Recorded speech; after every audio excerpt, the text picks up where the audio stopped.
Kia ora tātou. It's an enormous privilege to be here.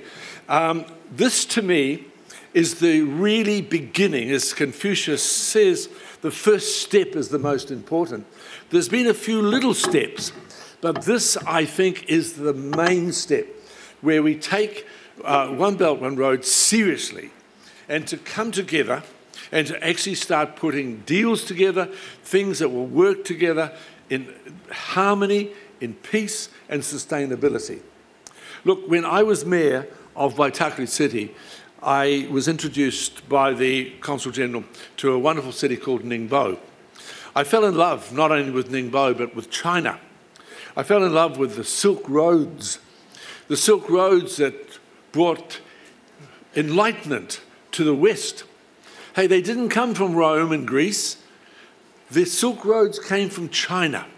And they stretched, as we saw so well with that magnificent speech from the former president of Egypt. Those roads came, and they're still coming.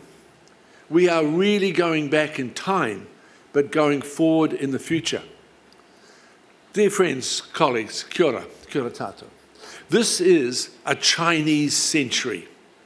This century, the 21st century, belongs to, I think, China. Its vision, its integrity, its truth, and its determination to actually do something globally. I think for peace, by the way. I think they will probably save the world because somebody needs to save it, and it won't be Mr. Trump. So I am totally, as a New Zealander and an Aucklander, supportive of where this conference is going. This dialogue, this debate. I mean, why do we travel? Why do we go to places? Why do we want a better world? We want a better world because we're looking for ideas. We're looking for concepts that will work. And One Belt, One Road is, I think, a concept of enlightenment, of business opportunities, of a partnership, of working together. And I think it's not simply just looking for business deals. They fall out of the sky if you're smart. If you're a good country, a good city, a good community. But this concept is bigger and different than all of those. My 26 visits to China and 26 wonderful visits have been a journey for me of enlightenment, one that I've taken seriously. But what I have taken seriously as champion for Auckland is a terrific opportunity that One Belt, One Road. Look, we've got a new government, a government with a certainly Deputy Prime Minister that's talking about transportation, rail, the rail to the north. Madam Chair, that's worth talking about. The tunnel under the harbour, under the Auckland Waitemata. That's the kind of opportunities that are sitting in this room.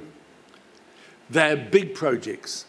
They're projects of tunnelling, of infrastructure that makes cities work. Cities are magical, but they need work.